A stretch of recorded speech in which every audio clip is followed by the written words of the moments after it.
Welcome to a brand new episode of the Jampack Report today for July the 9th of 2020. Of course, my name is Samuel Adams, and this is a daily gaming news podcast meant to bring you the hottest news you need to know from around the industry. Hosted on YouTube and podcast services around the world 5 days a week, it is your one-stop shop for everything you need to know. So if you enjoy the show and you like what you see or what you hear, hit that subscribe button and keep coming back for more. But today, in true PlayStation fashion, Sony has unveiled a little tidbit about the next generation console, the PlayStation 5, by showing off what its box art is going to look like, and here you have it. Sony has provided a look at what PlayStation 5 box art will look like when the system launches this holiday season. In the process, it has also unveiled the box art for the highly anticipated Marvel Spider-Man Miles Morales coming from Insomniac Games. And so, for the audio listeners, it's essentially the same design as the PlayStation 4 box, but instead of having the blue banner on the top front of the box and on the spine, that has been replaced with a white banner, and the PlayStation 5 logo, of course, takes the place of the PlayStation 4 logo. Notably, the box is clearly exactly the same. They are still using the iconic blue boxes that we have come to be associating with the PlayStation 4, and I don't think that's really a problem because the blue still is accenting the PlayStation 5 console itself on the top of the console and also on the front of the DualSense controller around the touchpad, so it still is thematic, and of course it's much simpler to create these shells for video games because they're already in production, and I'm sure there are tons and tons of warehouses full of the PlayStation 4 boxes. So overall, what do we think about the design? Personally, I don't think it's really blowing anyone's mind. It seems that the general reception of the design has been relatively positive. Personally, I would have preferred to have the black banners come back, similar to what we got with the PlayStation 2, but maybe a bit of a darker black, more modern, of course, in terms of its design. But I digress. The white certainly matches the white aesthetic of the PlayStation 5, and it seems like they are doubling down on that look. On the shelf, whenever these are all lined up next to each other, I think it's going to look relatively uniform, and it is definitely going to be clear to see which games are for what generation. Because if you look, the sizes for the cases are the same across the PlayStation 3, 4, and 5 generations, and so now you will have black, blue, and white boxes, or at least labels on boxes, alongside each other.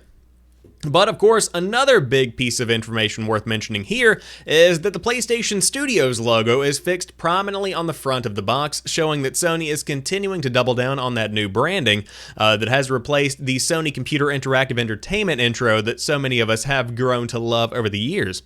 But overall, it really is what's on the inside that counts. It doesn't really matter what the box looks like, but it is about the quality of the games, and Spider-Man Miles Morales is clearly going to be their big launch game, at least as of right now on July the 9th, because there is no other game to really unveil the PlayStation 5 box art with other than the big Spider-Man release that is coming out later on this year. That is notably similar to the PlayStation 4's Spider-Man box art, but hey, I suppose we are keeping that uniformity. So there you have it. If you are watching on YouTube, I would love to see what you have to think about that box art down below. However, moving on, Microsoft is using xCloud tech to create Xbox dev kits in the cloud. Microsoft's new xCloud-based tech enables developers to test their games without having access to physical Xbox dev kits. Most of Microsoft's development tools are designed to be run locally, and those that offer remote access only do so within the office environment. But seeing as everyone is working from home right now, Microsoft decided to basically allow developers to remotely tune and test games on development kits that sit in its server racks. Project xCloud was designed for low-latency gameplay for customers, but the same tech can also be utilized to offer cloud dev kits.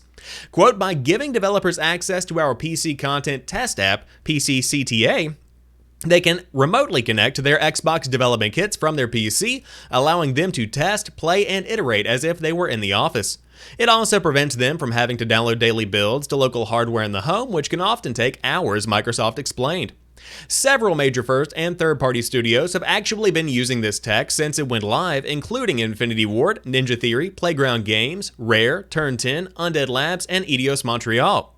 Rare's technical director, Sean Davies, explained that it not having easy access to dev kits meant the developers had to limit the number of builds being tested every day, simply because Rare has to wait for the whole team to upload and download it every time there's a change. Using the PC Content Test app enables us to bring back our old workflows wholesale. Installs to kits on site are now minutes rather than hours it takes to download remotely, and we have the flexibility to react when something goes wrong, Davies explained. Project xCloud consumer-facing version continues to open up to more testers worldwide, with the service reportedly launching later this year. This is something that I think shows where Microsoft has a bit of a leg up when it comes to the console race, because the tech behind Microsoft isn't driven by gaming, it's driven by the power that Microsoft has on their development side and on their operating side, where it is technically driven instead of just experience driven like you have at Sony. Now that's not to say a similar kind of compatibility and a similar kind of tool can't come from Sony, but Microsoft is certainly poised to enable remote work. If you look at the other sections of Microsoft, specifically on the Office 365 side of things, Microsoft Teams is revolutionizing the way that teams around the world are communicating, and so I think that same kind of sentiment is being applied to development of next-gen Xbox games. So to be able to literally stream game development and to be able to log in from anywhere and perform tests and upload new builds is something that is certainly going to be pushing these Xbox games forward, even as many other studios are held back by the COVID-19 pandemic. Now, this is all not to say that delays aren't going to be experienced, because I think right now we are living in, as we've all heard, very unusual times, unprecedented times, so to assume that everything is going to go off without a hitch is something that I don't think we are comfortable doing right now. But it is cool to see the tech at work, and I certainly believe that Project xCloud is going to be doing a lot more for the industry overall than something like Google Stadia has to date. But there is no definitive release date for a full version of Project xCloud right now, but if you do want to apply to be in the alphas and betas, you can certainly do so on the appropriate websites, which I am sure you can find on Microsoft.com. But moving on, Capcom says 80% of its game sales are digital. This split would be one of the highest digital to physical ratios reported so far. Capcom develops and publishes multiple iconic game franchises, including Monster Hunter and Resident Evil. As digital storefronts have become more prominent, the split of games sold digitally versus physically has shifted jarringly. In a shareholders meeting that was first noticed by GamesIndustry.biz, Capcom stated that 80% of its game sales are digital. Capcom also explained that it will be, quote, promoting our digital strategy with an objective of 90% digital share for the time being. 2018's Monster Hunter World is Capcom's best-selling game of all time, with over 15.7 million copies sold. Meanwhile, the Resident Evil 3 remake that released earlier in 2020 has sold over 2 million copies to date. Capcom's next big game is Resident Evil Village, which is set to release on Xbox Series X, PC, and PlayStation 5 at some point in 2021. This survival horror title is the 8th mainline entry in the franchise and features a first-person perspective, a snowy village, and werewolves. Meanwhile, a Resident Evil 4 remake is rumored to be coming at some point in 2022. 80% of game sales being digital is massive in any kind of way, because that shows a very fast shift. Now, one piece of information that is missing from this report is the time frame that this is referring to in the context of the call. Because if you look at the time period between March and July 2020, it is clear that there are going to be a much larger amount of digital purchases because many people aren't leaving their homes. Many stores have been closed for a large portion of that time. And so digital sales obviously are on the rise. But if this is the past 3 years, if this is the past 2 years, that shows a much larger shift. And I think this trend is not going away. There is a reason that PlayStation is offering 2 versions of the PlayStation 5, one that has a disc drive and one that does not, because more people than ever are playing digital games, and so many people are just having digital collections, no physical games whatsoever. So Capcom looks to be on board with this plan, and it will be interesting to see if they hit that 90% desired rate in the next couple of years. However, we got a big announcement about a brand new network that looks to be bringing back that spirit of G4 and Attack of the Show and X-Play. Gaming network VENN will launch with 20 hours of live programming on August the 5th of 2020. VENN, the company looking to be gaming's answer to 80s era MTV, has revealed the first slate of shows to premiere on the network when it launches on August the 5th. Working out of studios in Playa Vista in Los Angeles and New York's World Trade Center coming in 2021, VENN intends to use 1,000 square feet and 30 million pixels of LED walls and floors to create its interactive shows and narratives. The company is planning a slate of news and talk shows, game shows, and documentaries, according to a statement.